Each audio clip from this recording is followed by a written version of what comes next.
Assalamualaikum warahmatullahi wabarakatuh. Perkenalkan, saya Nitya Indri Hasan dengan NIM akhir 289 akan menjelaskan tentang sirkah, tugas dari matkul tafsir ayat-ayat HES yang diampu oleh Bapak dosen Ahmad Nur Rohim. Oke, langsung saja untuk yang materi pertama. Yang pertama, pengertian. Menurut bahasa, kata sirkah berarti al-ihtilat, yang artinya pencampuran dan persekutuan. Sirkah menurut para ulama adalah kerjasama antara dua orang atau lebih dalam berusaha di mana keuntungan dan kerugiannya akan ditanggung bersama-sama. Walaupun pakar-pakar hukum Islam menggunakan redaksi yang berbeda, akan tetapi masing-masing memiliki titik singgung yang sama, bahwa sirkah ini adalah suatu perkongsian antara dua orang atau lebih, baik dalam hal kepemilikan maupun dalam hal usaha bersama yang bertujuan untuk keuntungan bersama. Yang kedua, rukun sirkah. Secara umum, menurut jumhur ulama, sirkah memiliki 3 macam rukun, yaitu yang pertama, pihak yang berkontrak atau wakidani. Yang kedua, objek yang diakadkan atau mahkut alaih. Yang ketiga, sikot atau ijab dan qabul. Yang keempat, syarat sirkah. Yang pertama, sirkah dilaksanakan dengan modal uang tunai. Yang kedua, dua orang atau lebih berserikat menyerahkan modal mencampurkan antara harta benda anggota serikat dan mereka bersepakat dalam jenis dan macam perusahaannya. Yang ketiga, keuntungan dan kerugian diatur dengan perbandingan modal harta serikat yang diberikan. Yang keempat, dasar hukum sirkah. Dasar hukum sirkah terdapat pada Quran Surat An-Nisa ayat 12, yang artinya, dan bagimu suami-suami seperdua dari harta yang diberikan oleh istri-istrimu jika mereka tidak mempunyai anak.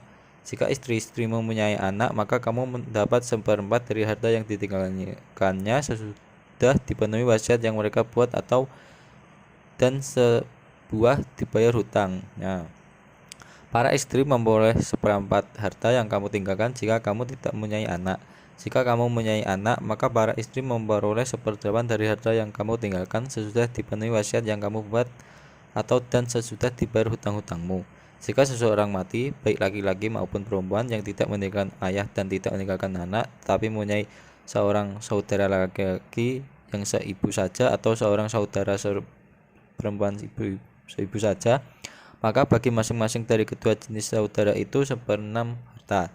Tetapi jika saudara-saudara seibu itu lebih dari seorang, maka mereka bersekutu dalam yang sepertiga itu, sesudah dipenuhi wasiat yang dibuat olehnya atau sesudah dibayar hutangnya dengan tidak memberi mudarat kepada ahli waris.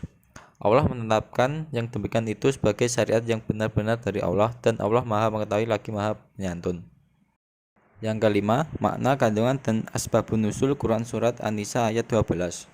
Makna Quran Surat An-Nisa ini menjelaskan bahwa sistem sirkah juga berlaku untuk harta yang dimiliki karena peralihan.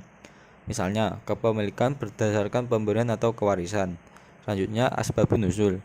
Dalam perspektif munasabah ayat ini menjelaskan tentang pembagian harta waris atau peninggalan dari ahli waris, baik ia sebagai suami, istri maupun saudara, dan kewarisan kalalah, yaitu pembagian warisan bila seseorang laki-laki maupun perempuan wafat tidak mempunyai anak dan orang tua. Apabila yang ada hanya seorang saudara laki atau seorang saudari perempuan, maka masing-masing akan mendapatkan hak waris 1/6 dari harta waris yang ditinggalkan, dan bila mereka lebih dari satu, maka mereka bersekutu dalam hak waris yang 1/3.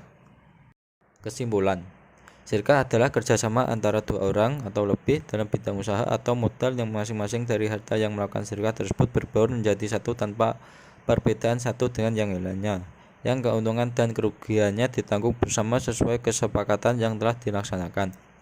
Mengenai landasan hukum tentang sirkah ini terdapat dalam Al-Quran, Sunnah, dan Ijma'.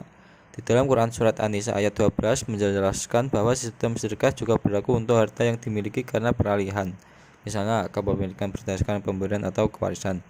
Dan dalam perspektif Quran Surat An-Nisa ayat 12 menjelaskan tentang pembagian harta waris atau peninggalan dari ahli waris, baik ia sebagai suami, istri maupun saudara, dan kewarisan kalalah, yaitu pembagian warisan bila seorang laki-laki maupun perempuan wafat tidak mempunyai anak dan orang tua. Apabila yang ada hanya seorang saudara laki atau seorang saudari perempuan, maka masing-masing akan mendapatkan hak waris 1/6 dari harta waris yang ditinggalkan, dan bila mereka lebih dari satu, maka mereka bersekutu dalam hak waris yang 1/3. Itu saja yang bisa saya jelaskan. Jika ada kurang, mohon maaf. Sekian, wassalamualaikum warahmatullahi wabarakatuh.